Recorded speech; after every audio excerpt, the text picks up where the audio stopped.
આજે તમારો માસિકનો બીજો દિવસ છે. આજથી આપણે ગર્ભ ટ્રાન્સફર કરવાની પ્રક્રિયા શરૂ કરીએ છીએ. સરળ ભાષામાં આ પ્રક્રિયા હું તમને સમજાવું. આજે શું કરવાનું છે? આજેથી આપણે ગોળીઓ શરૂ કરશું.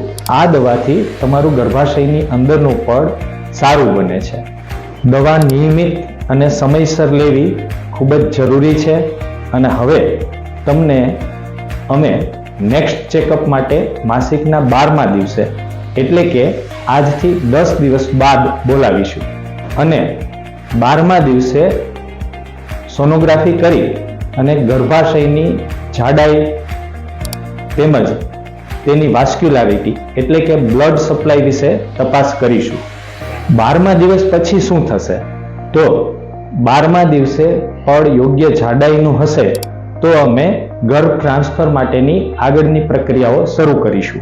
સામાન્ય રીતે દવા શરૂ થયા બાદ માસિકના 17મા દિવસથી 22મા દિવસ વચ્ચે ગર્ભ ટ્રાન્સફર કરવાનો થશે. એટલે કે એક્ઝેક્ટ તારીખ તમને 12મા દિવસે પડની જાડાઈની સોનોગ્રાફી કર્યા પછી જ હોસ્પિટલ દ્વારા જણાવવામાં આવશે. આ સમયગાળા દરમિયાન તમે શું શું કરી શકો છો?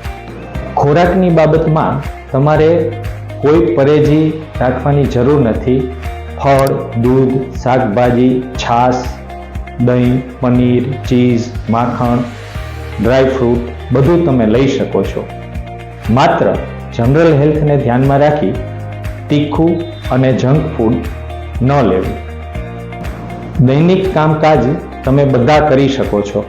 ચાલવું, ઓફિસ, ઘરકામ, સામાન્ય કામકાજ તમે બધું જ કરી શકો છો. કોઈ ખાસ આરામની જરૂર હોતી નથી. જો અન્ય બીમારીની કોઈ દવાઓ જેમ કે થાઇરોઇડ, ડાયાબિટીસ એવી કોઈ પણ દવા તમને ચાલુ હોય તો એ દવાઓ નિયમિત લેવી. અન્ય કોઈ નવી સારવાર શરૂ કરતા પહેલા ડૉક્ટર હારે જરૂર ચર્ચા કરવી. આ સારવાર દરમિયાન ધ્યાનમાં રાખવાની કેટલીક બાબતો: દવા સમયસર અને નિયમિત લેવી. કોઈ પણ નવી દવા ડૉક્ટરને જણાવ્યા વગર ન લેવી. અને આ તમામ સૂચનાઓ એપ્લિકેશનમાં પ્રિસ્ક્રિપ્શન સેક્શનમાં આજની તારીખના પ્રિસ્ક્રિપ્શનમાં આપને મળી રહેશે.